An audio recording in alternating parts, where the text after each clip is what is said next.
네, 안녕하세요. 여기는 더문캠의 브리핑룸. 브리핑룸입니다. 우리 몇 번 여러분들 보신 적 있는 그 백드럽 있고요. 예폭수생님 나오셨습니다. 안녕하세요. 안녕하세요. 김성희 보좌관님 안녕하세요. 네, 안녕하세요. 네. 안녕하세요. 오늘 이 자리에서 우리가 이 브리핑룸에서 이제 이렇게 페이스북 라이브를 하는 것은 브리핑을 하겠다라는 건 아니고요. 아침은 마침 여기 회의가 있었습니다. 토요일 날 아침에 이렇게 정기 회의를 하는 것은 우리 같은 노동자들한테는 참으로 참 잔인한 일이죠. 금요일 밤과 토요일 날 오전만이 저의 자유로운 시간인데 이것을 지금 뺏기고 있습니다. 그래서 이왕 나온 김에 또 그냥 갈 수는 없다. 여러분들한테도 다시 또 오늘 아침 또 이야기들을 또 전해드릴 것도 있고 그래서 이 자리에 모셨습니다. 이 완전히 떡 본 김에 제사 지내는 거군요. 그렇죠. 브리핑룸에 앉아 계시니까 어떠세요? 뭐 좋은데요? 근데 예, 뭐 최근에 상황실 같아서. 최근에 뭐 엄청난 긴 인터뷰 하셨잖아요. 오마이뉴스랑. 예. 어떠셨어요? 뭐 그냥 담담하게 했습니다만 그 좀 못한 이야기도 많고 아무래도 이제 언론에 이렇게 그 정치적 견해를 노출시킨다는 것이 상당히 부담도 되거든요.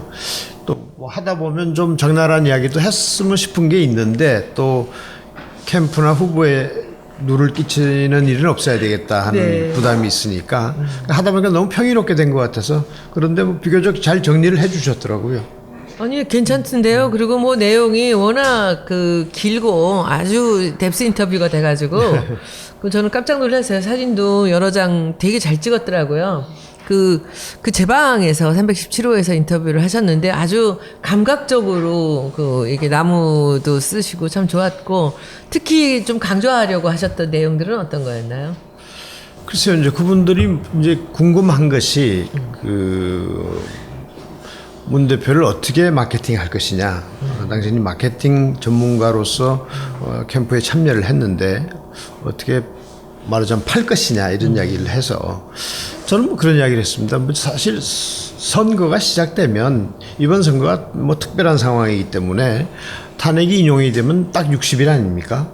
시간이 참 짧죠. 근데 들어와서 제가 상황을 쭉 좀 점검해 보니까 이 문재인 대표가 상당히 굉장히 좋은 자질을 갖고 있다. 그리고 그동안 저도 사실 좀 잘 못 알고 있었던 면이 있었는데 정말 마케팅할 측면이 너무 많다. 뭐 잘못 알려진 것, 있는 것만 잘 알려도 뭐 이 선거는 승리로 이끌 수 있겠다 그런 생각이 들었고 그런 점에서 서로 사실 인터뷰어가 굉장히 중요한데 참 잘하시더라고. 이야기를 잘 이끌어가고 그래서 제가 이야기를 하다 보니까 저도 놀랄 정도로 자 우리가 문 후보가 가진 걸 한번 이야기해 봅시다. 그래서 쭉 그분의 이제 이력 그 뭐 어린 시절 그부터 시작해서 대학 때 민주화 운동 하다가 뭐 투옥되기도 하고 또 군대 특전사에 갔다 와서 또 사법시험 보고 그리고 인권 변호사로서 활동하고 정치에 스카웃이 됐는데 본인이 거절하고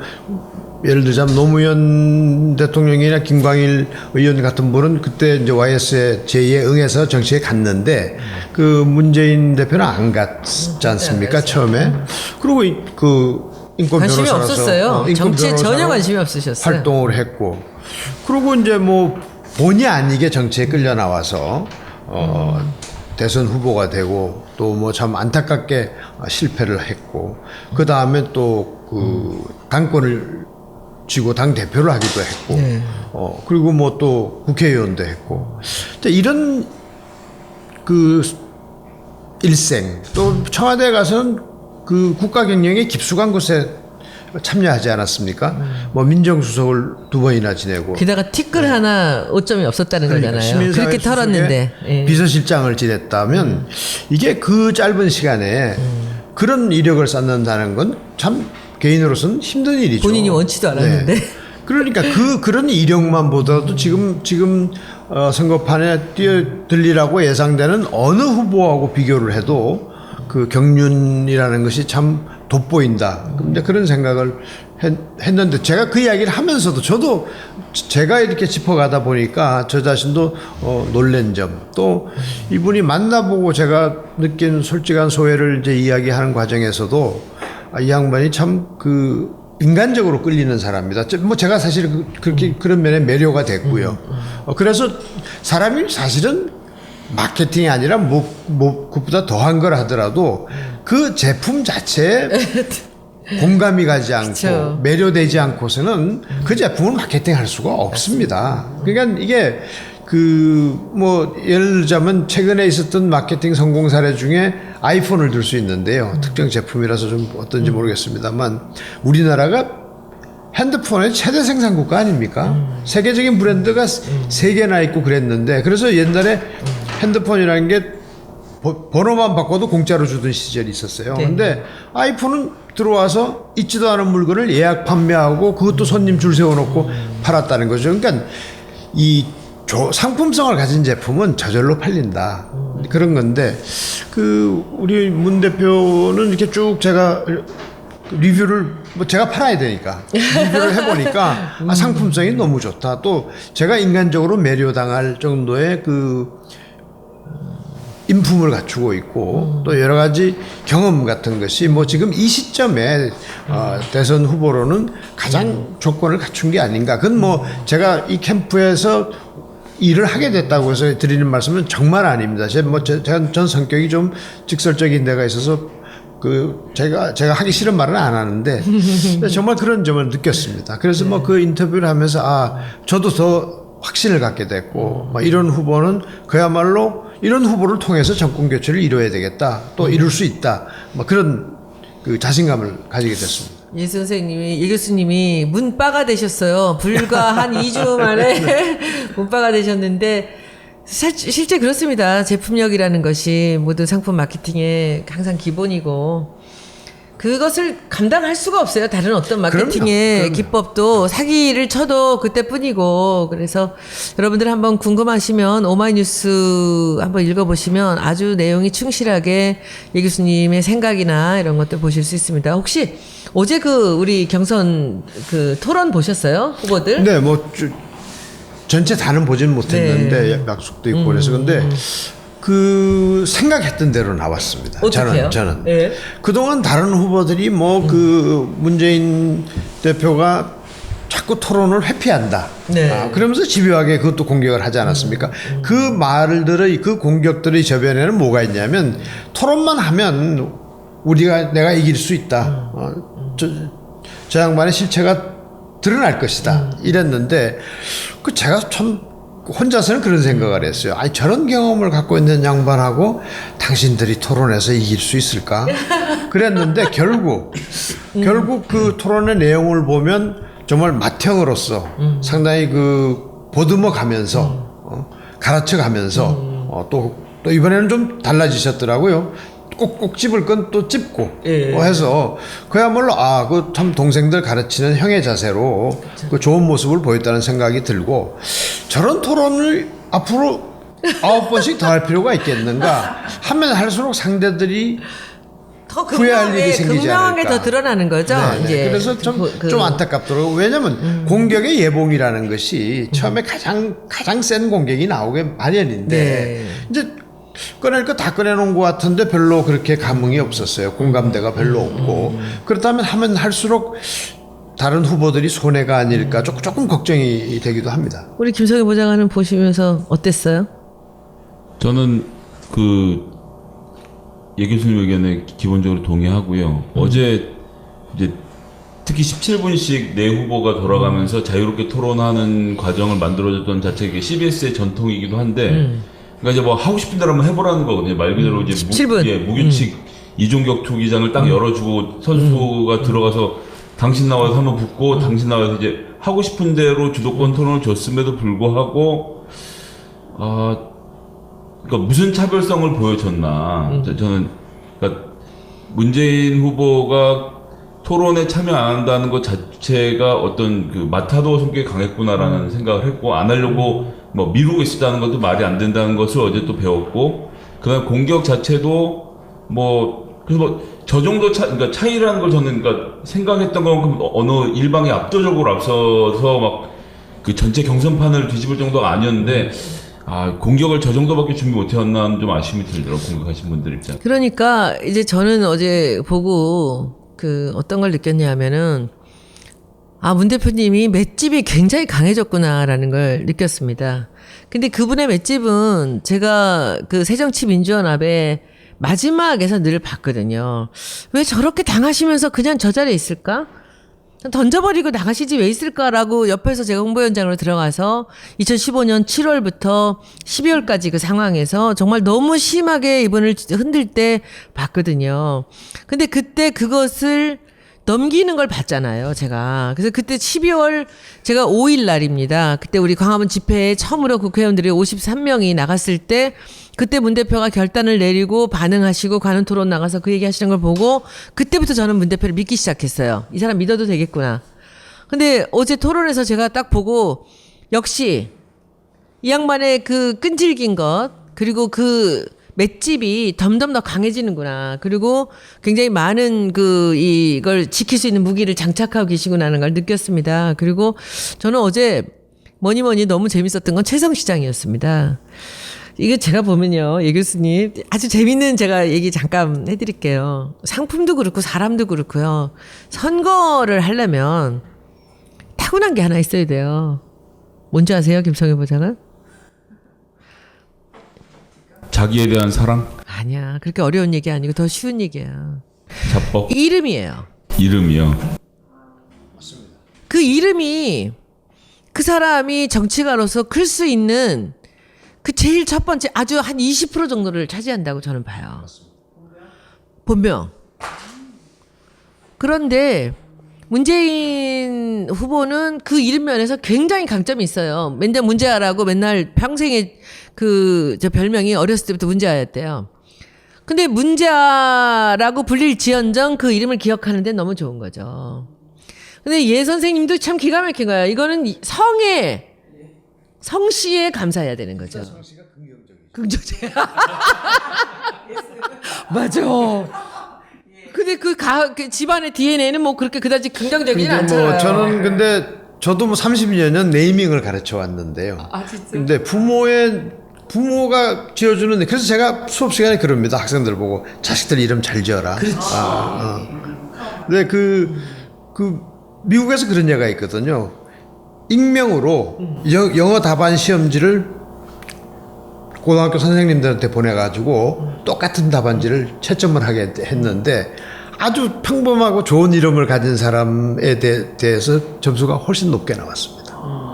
그래서 그게 이제 그 포지셔닝이라는 책에 나오는 이야기인데 그 시릴이라는 이름하고 그게 뭐 존이었냐 스미스였나 아주 미국 사람들이 흔하게 부르는 좋아하는 이름하고 똑같은 답안지를 전국에 있는 교사분들에게 채점을 하게 했더니 좋은 이름에 좋은 점수가 나온다. 아, 그럼요. 그리고 제가 보기에 예 교수님 정도의 이런 성씨를 갖고 있으면요, 나쁜 사람이 될 수가 없어요. 주목을 너무 받기 때문에.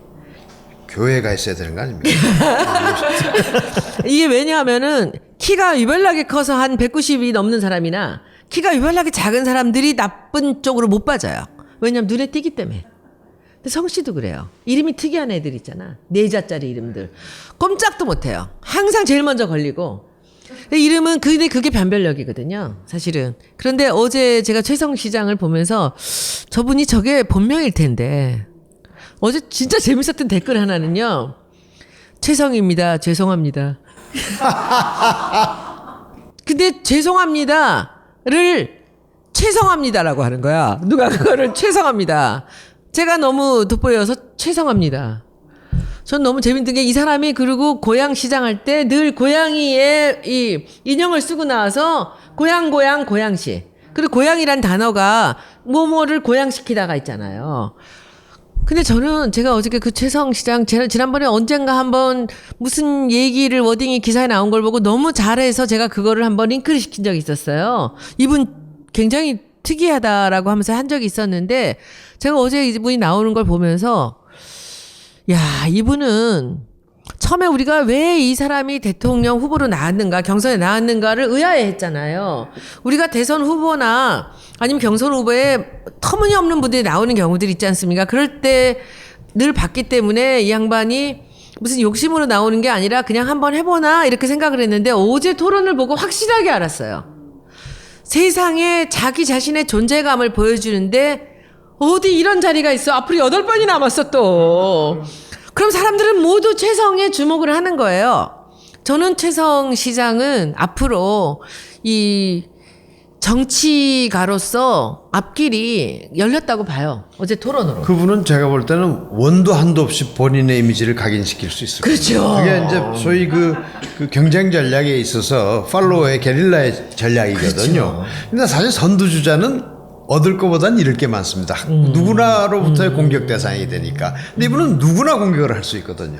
객관적 그렇지. 입장에서. 아무 부담이 없지. 별로 몸무게가 노출된 게 가벼운 없고. 거지. 그러니까 그런 점에서 자신을 부각시키고 자신의 그 정치적 자산을 키우는데 굉장히 좋은 기회죠. 그런데 아까 이제 그 문 대표 말씀도 나왔고 한데 이게 싸움의 기술이라는 영화도 있었습니다만 싸움은 해보면 늡니다. 그렇지. 흔히 이런 말, 싸움 좀 하는 사람들 간에는 그런 말이 있어요. 태권도 5단보다 길에서 5번 제대로 싸워본 사람이 잘 싸운다. 근데 문 대표는 사실 지난 대선에 진 이후에 오늘날까지 사실은 초선일 뿐이지만 싸움만 하고 말하자면 다 엄청나게 그것도 맞아서 맷집이 생긴 거지. 공격만 당하고 살았으니까 맞아. 뭐 그 양반이 성품이 좀 조용하고 그 해맑은 분 같지만 한 5년을 그렇게 독한 공세에 시달려 보세요. 스스로도 그런 것에 아주 익숙해지고 그쯤 되면 이제 싸움 잘하는 사람은 눈 뜨고 주목을 받아요. 맞을 때도 그러니까 권투 선수들이 그걸 훈련을 많이 하거든요. 남이 주먹이 날라오는 걸 봐야 되거든요.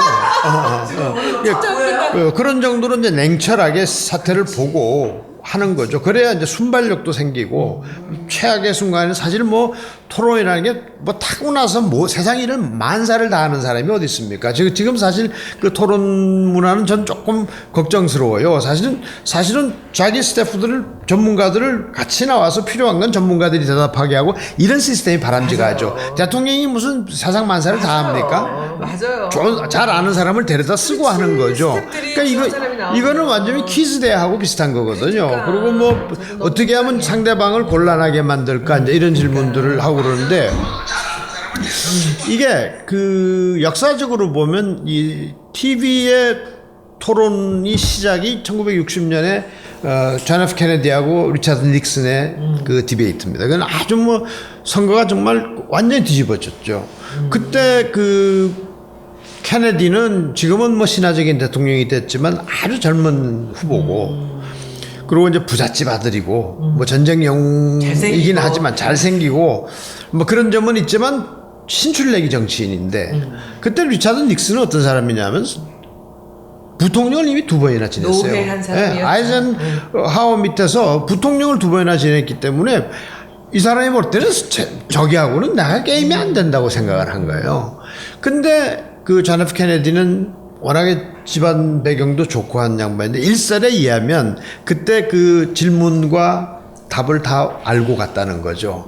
그리고 그 TV 시대의 개막을 알고 그 컨설팅을 받아서 옷도 TV에 가장 적합한 그 네이비 블루의 옷을 입고 나갔고 넥타이도 거기 맞춰서 메고 나갔고 근데 이 리차드 닉슨은 허연 옷을 입고 나가고 화장도 안 하고 그래서 늙고 힘없이 보였다는 거죠. 근데 재밌는 거는 사실 그때가 미국 경제가 좋을 때입니다. 그 아이젠하워 때가 흔히 미국 사람들이 이야기하는 그 good old days.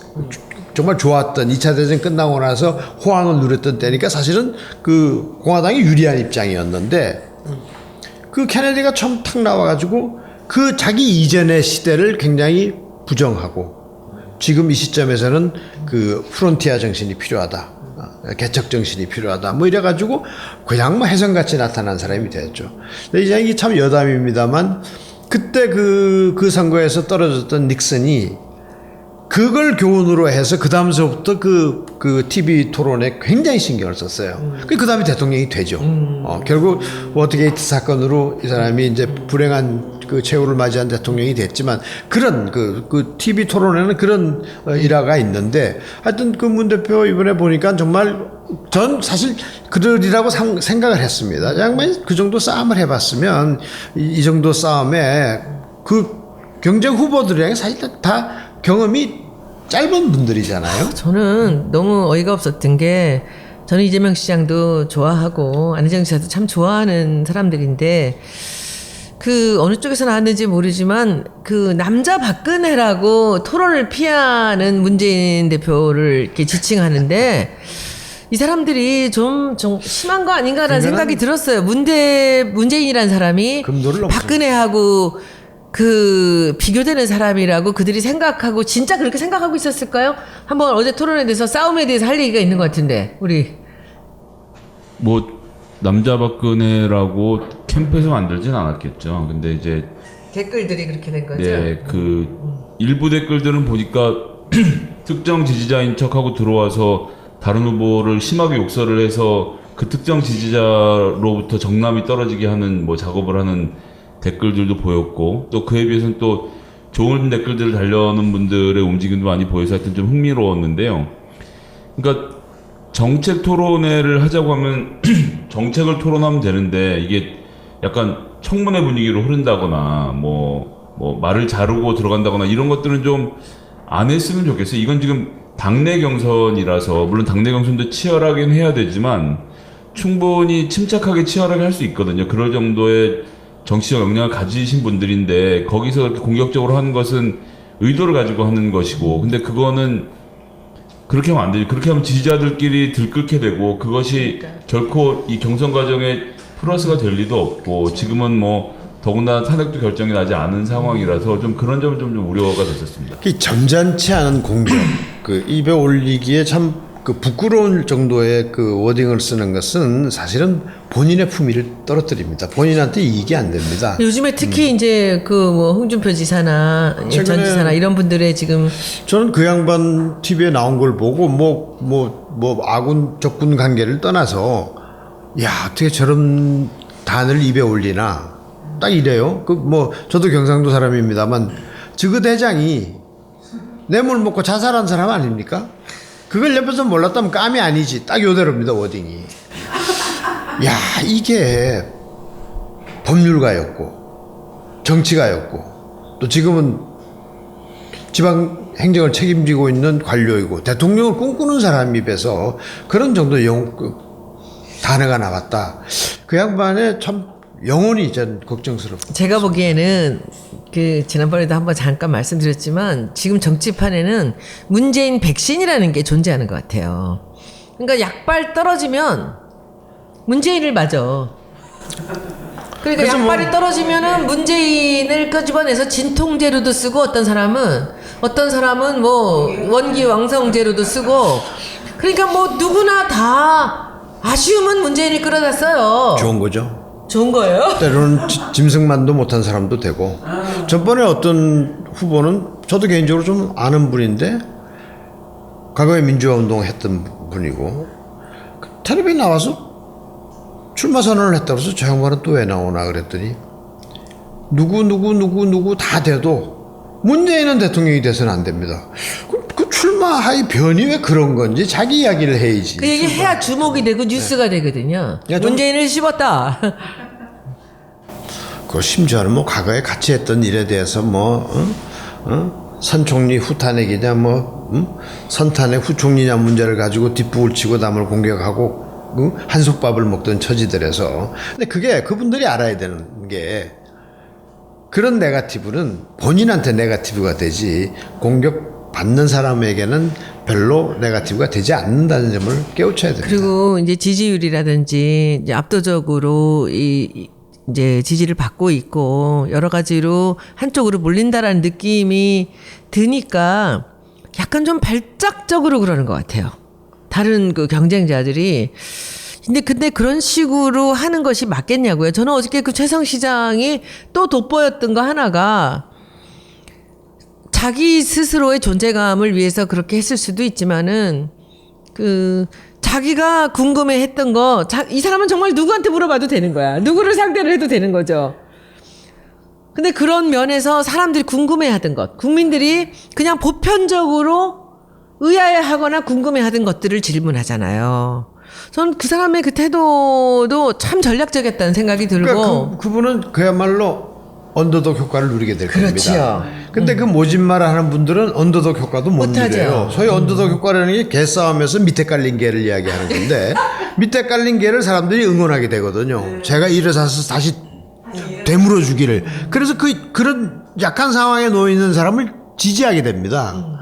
근데 결국 그게 이제 대세를 뒤집지는 못하는데 그걸로 인해서 자기의 존재감은 부각시키죠. 아슬아슬하게 진다든지 하면 다음엔 저 사람을 한번 밀어줘야 되겠구나 이런 게 있는데 지금같이 밑에 깔려가지고 못된 짓이나 하고 싸움하다가도 주먹 갖고 싸움하는데 갑자기 무슨 흉기를 들고 온다든지 하면 그 사람 별로 안 들거든요. 그렇지. 자기 벽돌을 빼드는 거지. 그러니까 그 싸움꾼들 시대에 낭만파 싸움 깡패들도 그게 있어요. 옛날에 주먹 갖고 싸웠다는 거 아닙니까? 뭐 김두한, 시라소니 이런 사람들은. 근데 깡패들 사이가 나빠진 게 그 어느 시점에 와서 칼들을 들고 나오기 시작했고 이런 것들이 이 깡패들 사회에서도 참 옛날이 좋았다는 이야기들을 하는데 그 야비한 시대가 시작된 거죠. 저는 여러분들 우리 김성애 보자나 이 교수님한테 한번 여쭤보고 싶은 게 저거 어제 법인세에 대한 얘기를 이제 이재명 시장이 계속 붙잡고 늘어지지 않았습니까? 거기에 대해서 어떻게 생각해요? 일단 팩트가 안 맞는 것들이 좀 많이 있었고 저희가 그 머니투데이에도 법인세 관련돼서 그 대책이 뒷부분에 나와 있는데 이게 답변이 좀 길어서 잘린 앞부분까지만 가지고 이재명 캠프에서 아마 준비를 하셨던 것 같은데 좀 그런 팩트 체크가 제대로 안 됐던 측면이 하나 있습니다. 그리고 법인세 인상하지 말자라고 결정한 것도 아닌데 프레임을 쳐놓고 이렇게 밀어붙인 거였거든요. 그래서 반론할 시간을 충분히 주지 않은 상황에서 벌어진 일이었는데 저는 저희 민주당의 기본 정책들에서 같은 선상에서 문재인 대표 가고 있기 때문에 문제가 없었다고 생각합니다. 문제가 없었는데 문제가 되는 것처럼 프레임을 치는 그 싸움에서 이제 서로 휘말리는 과정이 아니었나. 세금 이야기가 나왔으니까 한 말씀 드리고 싶은데요. 지난해 세금이 너무 많이 거쳤습니다. 뭐 조세 제도를 안 바꾸고도 세금을 너무 걷어가지고 안 그래도 국민들이 지금 허덕이고 있는데 그것도 대부분 그 유리할 지갑인 봉급생활자들 세금을 제일 많이 걷어간 거거든요. 그 세금을 너무 많이 걷어간 거에 대해서는 지금 비판이 없어요. 그러니까 이런 문제들에 대해서도 좀 그 정치인들이 책임을 느껴야 되는데 하여튼 그 법인세 문제는 뭐 심각하게 논의를 해야 될 문제입니다만은 그런 점 주의하기 차원에서 말씀드립니다. 저는 법인 우리 같이 뭐 열 몇 명 있는 것도 법인이잖아요. 그 법인세라는 것이 꼭 대기업만 얘기하는 것도 아니거든요. 그런데다가 그 법인세에 대해서 저는 항상 주장하는 바가 법인세 올려서 담배값 내려야 된다고 생각하는 사람이에요.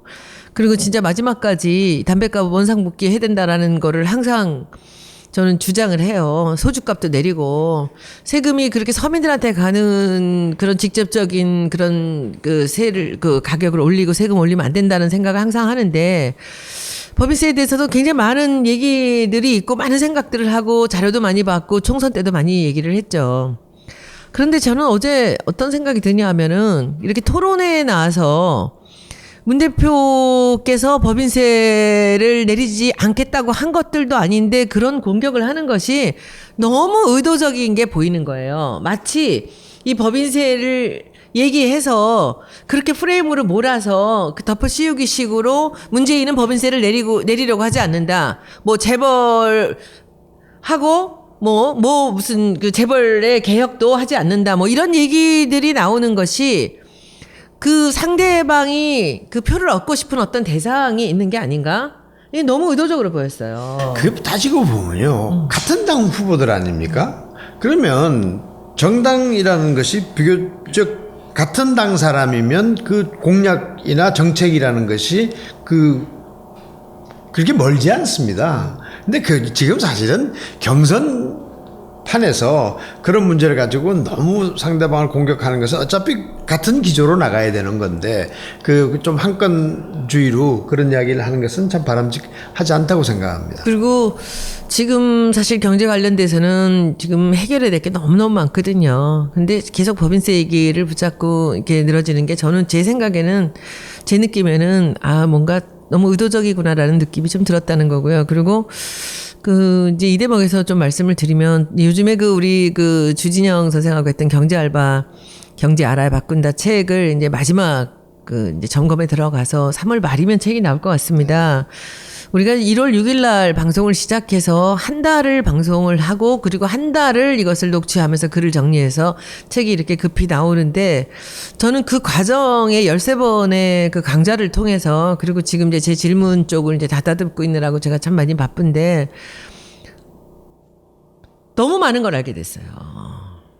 너무 많은 걸 알게 됐어, 진짜. 아, 이게 경제라는 게 이런 거구나. 이 교육이라는 것이 이런 거구나. 그런데 제가 이제 예산 소위에 들어가서 지난번 이제 회기에서 일을 했습니다.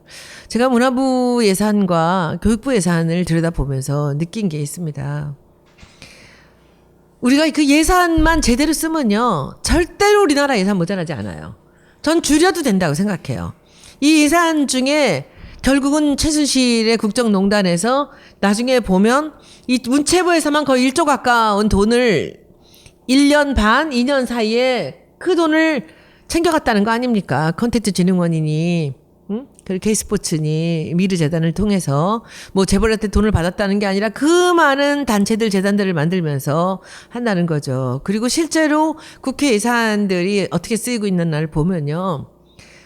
정말 이루 말할 수도 없습니다. 저도 지역구 국회의원이지만 우리가 이 국민들을 위해서 이 세금을 어떻게 써야 되는가를 원칙부터 다시 시작한다면 저는 지금 우리 세금이 절대 모자라지 않는다고 생각합니다. 그래서 제대로 이 정의롭고 원칙을 지키는 대통령을 우리가 뽑는다면 그리고 우리 국민들이 조금 더 경제에 대해서 알아간다면 제대로 우리가 지킬 수 있고 제대로 감시할 수 있을 거라고 생각을 합니다. 그래서 여러분들 이제부터는 책 광고예요. 제가 이렇게 그 한 달의 인터뷰 과정을 통해서 알게 된 이 경제의 속내를 좀 우리가 안다면 우리가 이 나라 지킬 수 있을 것 같습니다. 그리고 이 나라를 바꿀 수 있을 것 같고요. 그래서 아마 3월 말경에 책 나오면 예약 판매 들어간대요. 여러분들 많이 성원해 주시고 정말 이 책을 보면 우리가 국회의원들이나 정부한테 많은 이야기들을 요구할 수 있고 거기서 그 사람들이 숨기는 게 뭔지를 알 수 있을 것 같다는 생각을 많이 했습니다. 그래서 여러분들이 많은 성원을 주셨던 그 방송이 실제로 제가 그 글을 정리를 하면서 이것이 정말 중요한 이 내용이 담겨 있구나라는 걸 알게 되었고 그리고 어제 토론을 보면서도 아, 저 얘기가 다가 아닌데 왜 국민들 앞에서 저런 얘기로 이게 덮을까라는 그런 생각들이 좀 있었다는 말씀드립니다. 저도 경제학 공부를 좀 한 사람입니다만 경제는 양날의 칼입니다.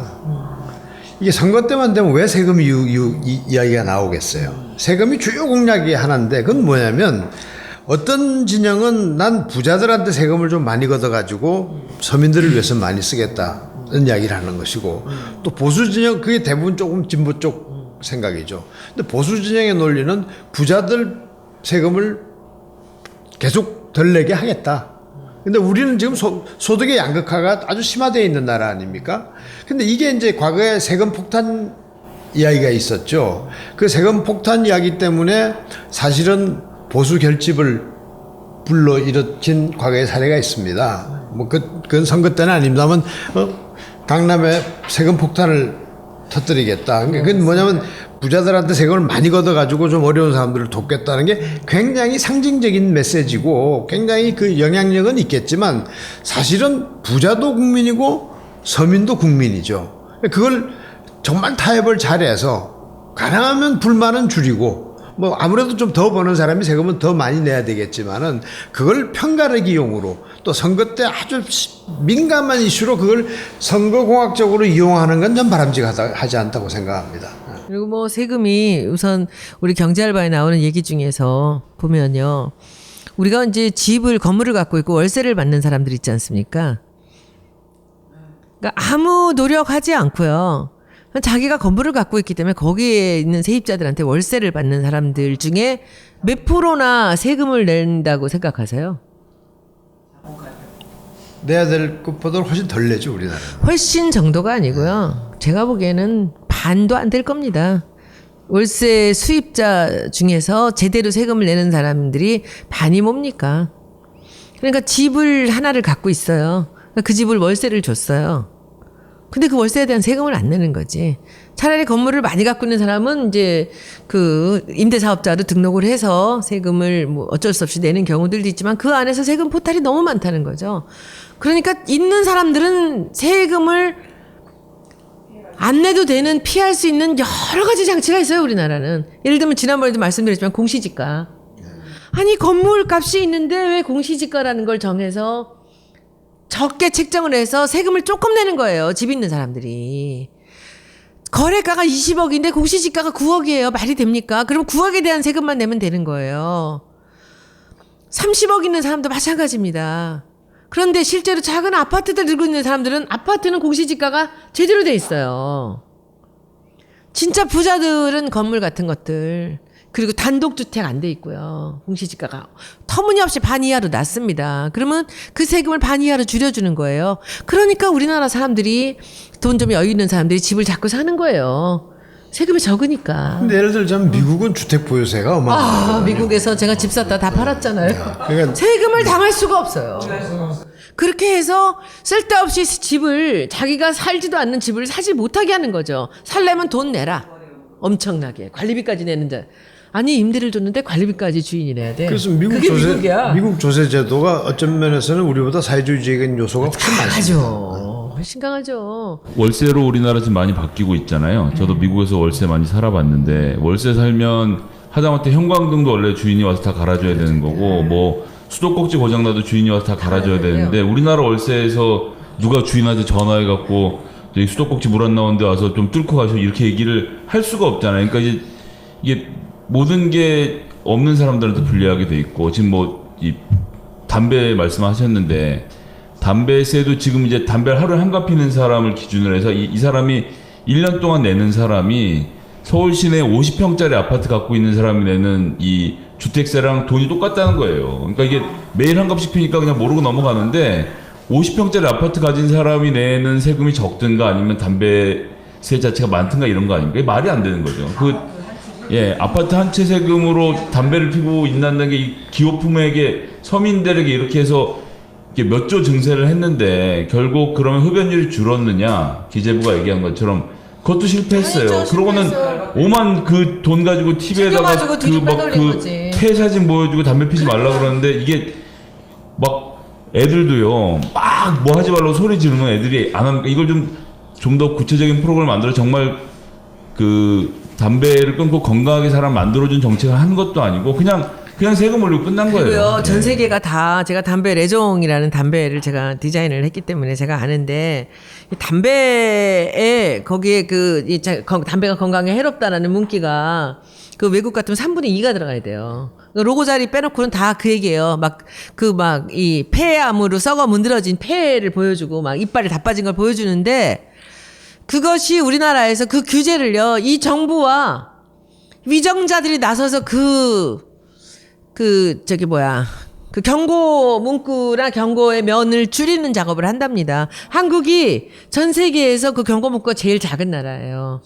참 그런 불합리한 일들이 너무 많이 일어나고 있습니다. 그러니까 서민들만 이렇게 제대로 다 세금을 뺏기고 정말 술, 담배에서조차도 이렇게 이렇게 세금을 많이 내고 있습니다. 이런 것들을 우리가 정권 바꿔서 다 구석구석 찾아서 디테일하게 혹시 여기서 손해보는 사람은 없는가, 여기서 불이익을 얻는 자는 없는가, 여기서 삥땅을 쳐갖고 자기 배를 불리는 자는 없는가 다 찾으면서 해야 돼요. 구석구석.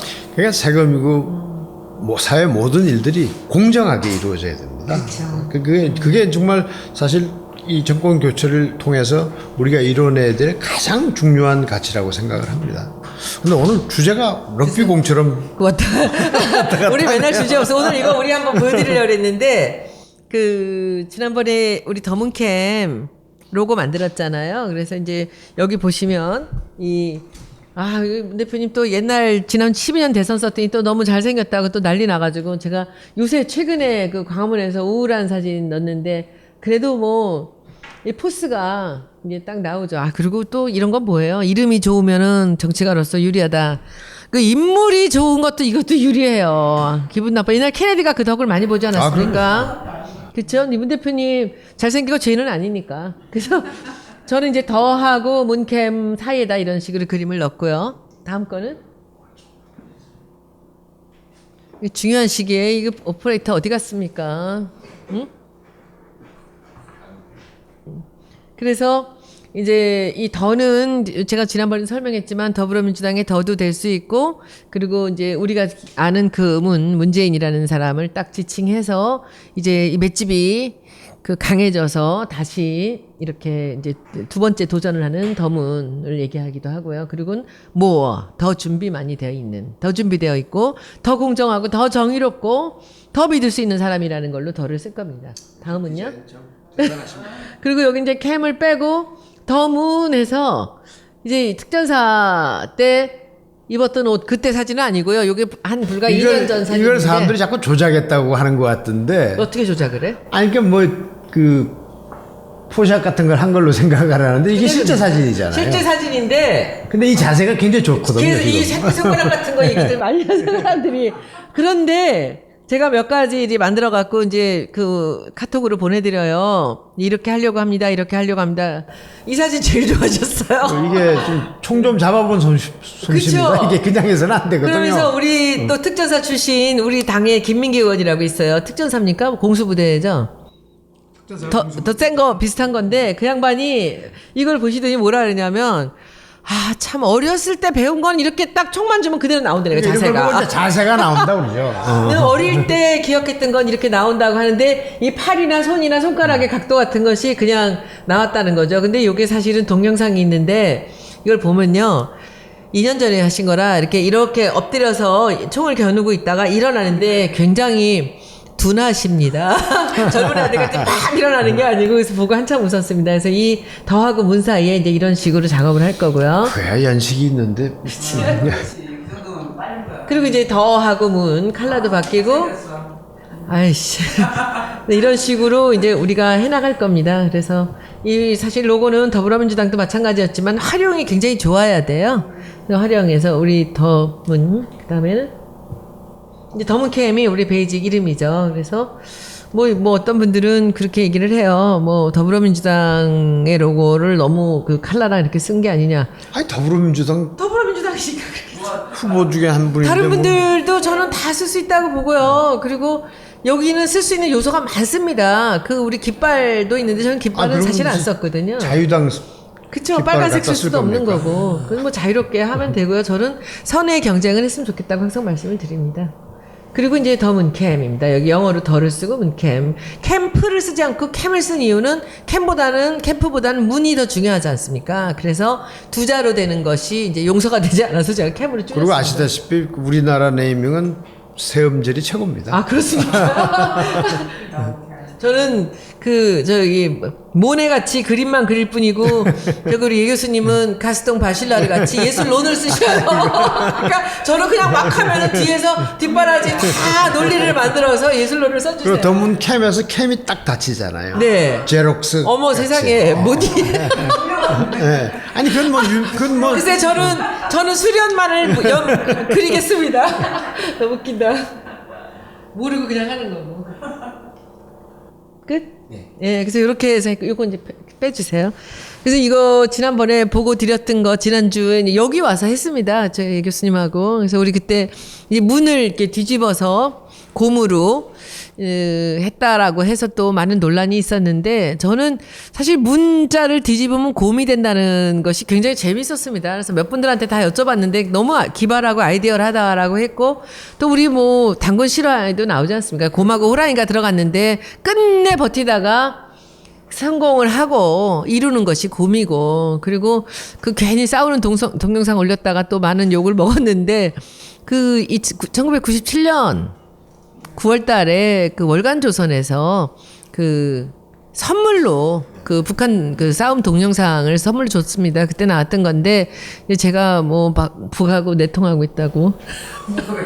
예, 별책 부록으로 나왔던 거였죠. 아니, 조선하고 내통하시는 거 아니에요? 조선하고 북조선이 아니라 조선일보랑 조선이 북조선이랑 내통하는데 조선이랑 저희랑 내통하는 건가요? 그 순서가? 하여튼 뭐 그것은 올라온 자체가 그 말씀하셨던 대로 97년에 나왔던 월간조선의 별책 부록으로 해서 뭐 김정일의 무슨 취미인가 해서 이제 하여튼 그 동물들이 잔인한 취미를 보여준다고 해서 별책부록으로 끼워서 다 팔았던 거고요. 이제 거기서 누가 캡처를 해서 동영상 올렸던 것으로 확인이 됐죠. 예. 저희는 이제 유튜브 보고 했었는데 다음부터는 또 그런 논란조차도 이제 만들어지지 않게끔 조심을 해야 되겠죠. 예, 그래서 아니, 그 어린 시절엔 뭐하고 싸우면 뭐가 이길까? 이게 뭐 아주 그 관심이 흥미의 대상이죠. 호랑이하고 사자하고 싸우면 누가 이길까? 뭐 사실 붙어봐야 하는 건데. 아니 엄마하고 아빠하고 싸우는데 아빠가 이기는 경우도 있나요? 우리 때는 많이 이겼어요. 그래서 그랬고 이제 여러분들 의견들을 제가 좀 더 이제 또 귀를 열고 들을 생각입니다. 굳이 우리가 호랑이로 갈 것인지 아니면 또 굳이 또 곰이어야 되는지에 대한 그런 저는 뭐 그런 어떤 경직된 그런 생각이 있는 것은 아니고요. 제 생각에 문이 뒤집으면 곰에 대해서 재밌었고 그리고 또 하나 이 아까도 말씀드렸지만 이게 정말 맷집 좋게 버티다가 마지막엔 이기고 마는 그런 문 대표님의 이미지들이 어찌 보면 이렇게 오래 버티면서 지구력을 갖고 버티면서 이기는 그런 곰의 이미지랑 비슷하지 않을까라는 생각을 했는데, 뭐, 국민 여러분들이나 문 대표 지지자 여러분들이 굳이 절대 곰은 안 된다라고 반대하신다면 저는 뭐. 곰이 안 된다고 할 필요가 있나요? 곰이 착하고 겸손하고 그 인내하는 이미지를 그렇죠. 갖고 있는데. 힘이 센데도 힘을 행사하지 않고 호랑이는 잘. 그냥 왕자의 이미지잖아요. 그 지배하는 이미지고, 그리고 아주 센 사람의 이미지인데, 그건 제가 볼 때는 말하자면 서번트 리더십이라고 그러잖아요. 요즘 자기 자신을 낮추는 리더십인데, 그런 점에서는 곰이 참 친근감 있고 좋죠. 사자한테 이걸리는 것보다는 곰같이 좀 이렇게 자기 자신도 좀 내놓고 자기 몸도 좀 낮추고 서브트 리더십 너무 좋다. 자신을 낮추는 리더십, 부드러운 카리스마 그럼요. 이런 것들로 우리 한번 만들어 가요. 그리고 겸손해서 손해 볼 건 없습니다. 그러나 자만해서 손해 볼 일은 너무 많죠. 저는요, 제가 문 대표님을 젊어서도 봤고, 그리고 이제 여기 들어와서 보면서 저분이 정치가가 될 수 없는 결정적인 단점이 있어요. 그렇게 자신을 영업 비밀. 자랑할 줄 몰라. 자기를 내세울 줄 몰라. 그리고 자기가 갖고 있는 그 많은 자랑의 요소들이 있는데 한 번도 입 밖에 자기가 내질 않아요. 그리고 어떻게 정치를 하시려고 그러지? 그런 걸 우리가 흔히들 그냥 점잖다고 그러잖아요. 점잖은 사람이 좋은 거죠. 사실은 뭐 나 잘났어 하고 돌아다니는 사람 치고 제가 볼 때는 그렇게 그 좋은 사람을 별로 못 봤어요. 그럼 왜냐면 없는 걸 있다고 말을 해야 되니까. 점잖은 사람은 있는 것도 있다고 말을 안 하죠. 있는 것도 없다고 말하고. 그러나 결국은 다 알게 됩니다. 세상 이치라는 게. 뭐 그런 걸 생각하면. 그 자신을 낮추는 리더십에서 또 하나 기억이 나는 게 제가 경청이라는 그 단어를 참 좋아하는데 그 경자가요. 한자가 청은 들을 청자죠. 시청자 할 때. 경자가 무슨 경자인지 아세요? 사전을 찾아보면 두 가지 뜻이 있어요. 두 단어를 써요. 한자를 둘을 써요. 하나는 존경하다 할 때 경자고요. 예, 그러니까 존경하며 듣는다라는 뜻도 되는데 그 두 번째 뜻이 더 기가 막혀요. 저는 그걸 보고 깜짝 놀랐어. 경사경자를 써요. 내 몸을 기울여서 듣는 거예요. 근데 진짜 문 대표님은 이걸 항상 기울이거든요. 아이들한테도 기울이고 사람들한테 항상 이게 몸을 이렇게 낮춰요. 굽히세요. 그래서 그 경청에서 저는 그 공경한다는 경보다 더 위대한 게 저는 경사경이라고 봐요. 경사경자 앞에 인변 있잖아요. 사람이 자기를 숙여서 상대방의 얘기를 듣는 거거든요. 그래서 저는 그 경청하는 리더십이라는 슬로건도 한번 만들었으면 좋겠어요. 그렇죠? 제가 그 2014년에 정청래원실에 있을 때 이제 그 세월호 광장에서 유민 아빠 단식을 오래 하시고 그 당시 이제 문재인 의원이 나도 같이 하겠다고 가서 이제 단식을 시작하시고 정청래 의원도 이제 곧 이어서 유민 아빠가 쓰러지는 날 가서 단식을 하면 보통 단식하기 하루 전부터 좀 하루 이틀 전으로 준비를 해야 되는데 점심 드시고 와서 나 안 되겠다 오늘 단식해야 돼 그러고는 이제 그냥 짐 싸들고 그냥 가서 앉아버렸어요. 예. 처음엔 자리도 없어갖고 어디 구석에다가 스티로볼 까고 앉아 있었는데 그때 이제 거기 문재인 대표가 계시는 걸 제가 지켜봤죠. 한 일주일 정도 지켜봤는데 제가 깜짝 놀랐던 게 뭐였냐면 이 유명한 정치인들하고 다녀보면 앞에 와서 가르치려는 사람들이 많아요.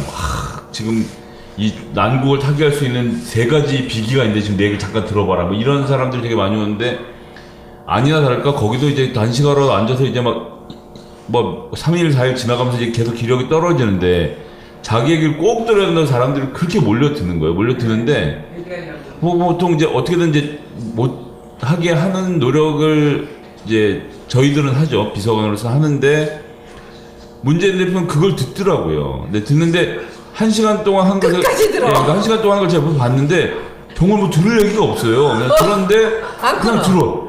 그래서 내가 그래서 저런 것도 가끔 제스처를 하시는 모양이구나 하고 봤는데 그냥 아침에 일어나면 저녁에 11시까지 계속 들어요. 그리고 본인 말이 길지도 않아. 그냥 계속 듣고 메모하고 듣고 뭐 이렇게 해서 쭉 지내는 걸 보면서 저 진짜 듣는 사람이구나. 저 사람은 정말 듣는 것에 대해서는 어떠한 가식도 왜냐면 제가 그 눈 떠서부터 눈 감을 때까지 계속 옆에서 보고 있었거든요. 제가 뭐 직접 보자는 거 아니니까 옆 방 같은 데서 이제 하루 종일 보고 있는데 어쩜 그렇게 하루 종일 저도 단식을 해봐서 알지만 한 일주일쯤 지나가면 앉아있기도 귀찮거든요. 근데 거기를 그렇게 꼿꼿이 앉아서 그걸 듣고 있는 걸 보면서 일단 그 체력에 탐복을 했고 두 번째는 그 자세. 저는 그때 그 지금 말씀하신 경청에 대해서 한번 좀 많이 생각을 했던 그 참 중요한 건데요. 적절한 비유가 아닐런지 모르겠지만 삼성의 이건희 회장이 부회장으로 처음 취임했을 때 그 아버지인 선대 이병철 회장이 직접 붓글씨로 써서 경청이라고 써서 액자를 만들어서 방에 걸어줬다는 겁니다. 귀를 기울여 들어야만이 좋은 경영자가 그게 된다는 거죠. 홍석현 회장도 받았다 그러는데 네. 그거 이건희 회장한테 드신 거예요? 네. 그 직접 써서. 그런데 제가 쓴 예종석의 특별한 경영 수업이라는 책에도 경영자는 들어야 된다 이런 이야기를 해요. 그 왜 그러냐면요. 우리나라 이 기업인들 만나보면 대부분 마이크 잡고 안 놓습니다. 회의라는 게 그래요. 재벌 총수들 대부분 보면 회의에 딱 시작하면 자기 할 말 쫙 하고 그리고 가버려요. 그리고 뭐 의견들 있으면 이야기해봐. 근데 거기다 토를 달 수가 없잖아요. 그 회의 끝입니다. 그런데 이 혼다 같은 사람의 회의, 혼다 소이치로 혼다의 창업자의 회의 방식은 보면 직급 낮은 사람부터 무조건 이야기해라. 뺑 돌아서 이야기를 하고 나면 결론이 나는 거예요. 그 중에서 좋은 의견만 취사 선택하면 되는 겁니다. 근데 자기가 아무리 뛰어난 사람이라고 하더라도 자기 생각을 이야기해버리고 나면 제일 정상에 있는 사람이 아랫 사람들이 발언할 기회도 없죠. 근데 사실 그렇게 되면 좋은 아이디어를 그냥 묵혀버리는 수가 많거든요. 그러니까 사실 좋은 경영자는 이야기를 듣고 거기서 취사 선택만 하고 종합해서 판단만 내리면 되는데 그런 점에서 경청하는 자세는 정치인으로서는 꼭 갖춰야 되는 자세라고 생각합니다. 제가 우리 이제 마케팅을 하고 실전에서 일을 하던 사람으로 이제 여기를 왔다고 하면서 우리가 설득해야 되는 대상이 제가 브랜드 관련 일을 하면서 설득해야 되는 대상하고 똑같다는 얘기를 하잖아요. 정치권이랑. 저는 그 경청이라는 것이 이병철 회장이 그 글을 그 사돈과 아들한테 다 물려줬다라는 얘기는 소비자 얘기를 들어야 되거든요.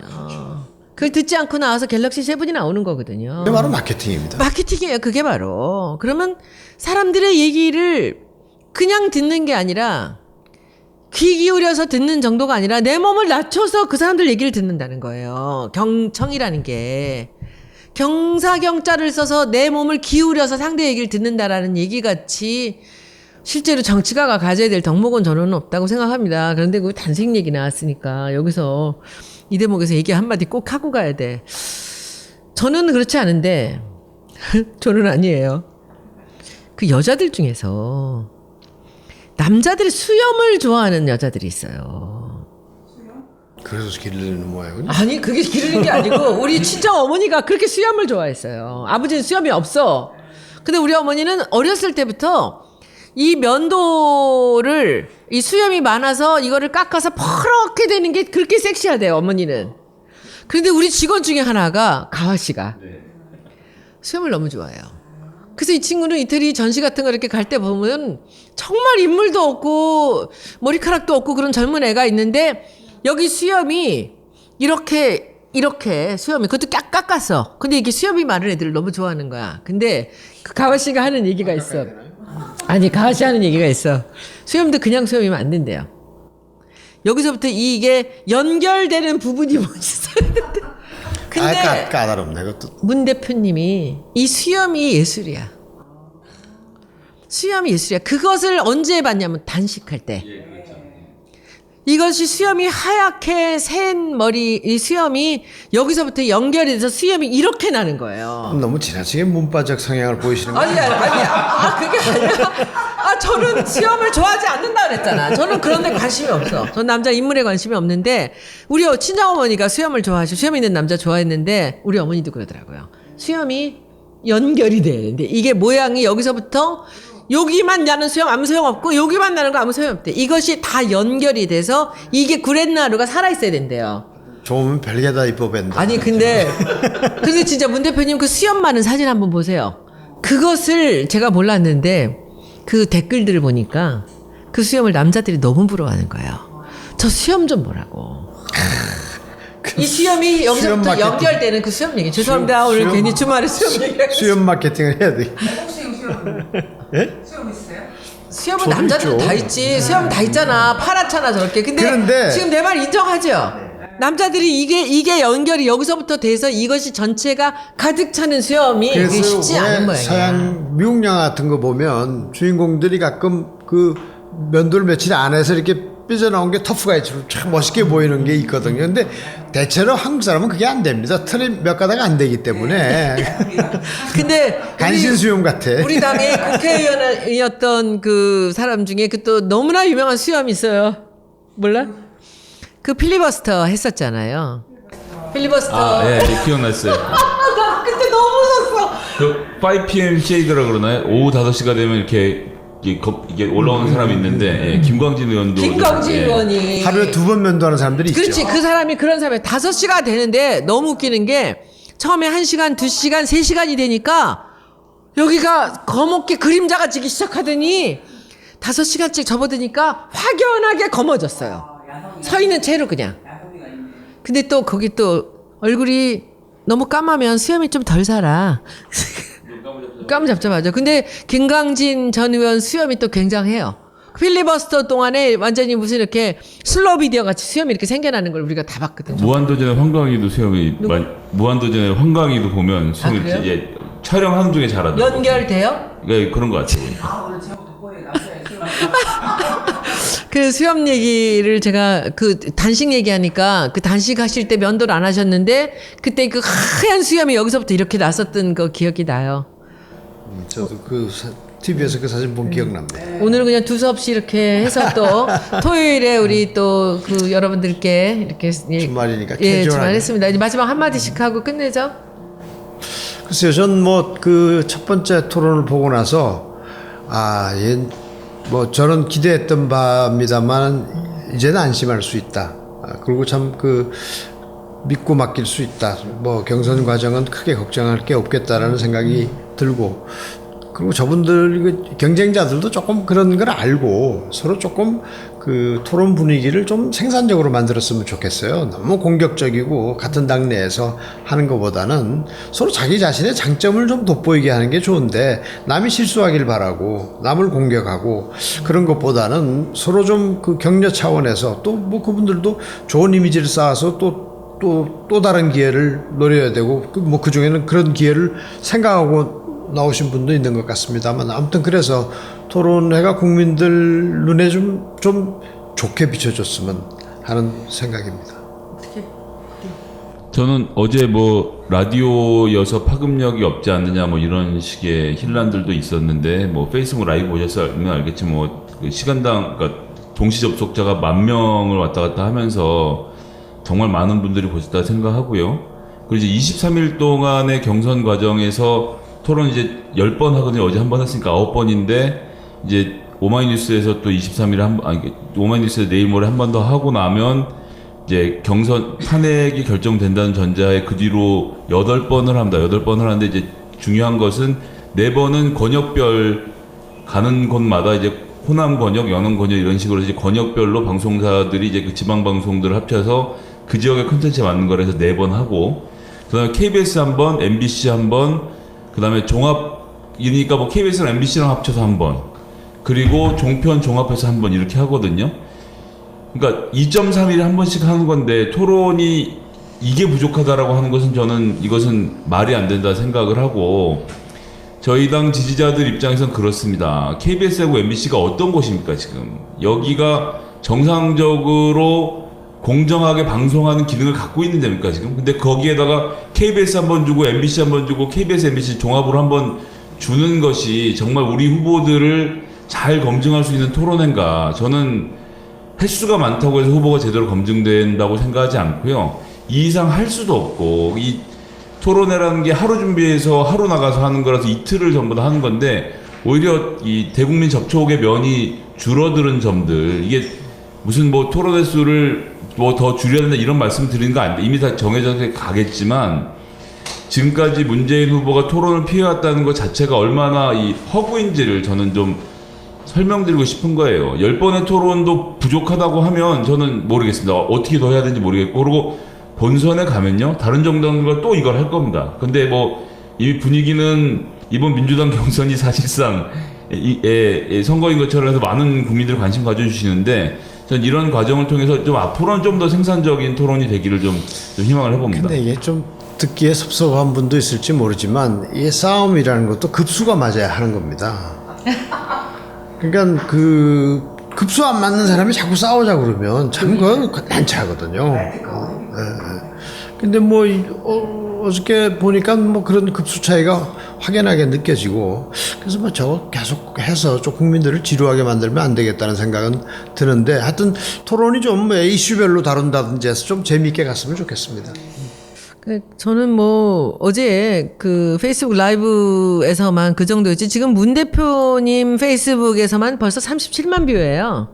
그 페이스북 계속 볼 수 있으니까. 게다가 저기 기독교 방송에서도 그 라이브를 했고요. 제가 보기에는 뭐 수백만 명이 봤다고 생각합니다. 그리고 앞으로의 토론도 3월 6일 날 오마이뉴스도 마찬가지로 한 3군데에서 TV로 또 하고요. 이제 라디오다, TV다, 무슨 뭐 메이저 언론이다, 무슨 뭐 어디 무슨 진보 언론이다, 뭐다, 아무것도 없어요. 다 같이 보는 거예요, 포탈에서. 그리고 재미없으면은 메이저 언론도 주목받지 못하고요. 그리고 뭐 하나 이슈가 되는 기사가 있으면 다 같이 그게 뜨는 거거든요.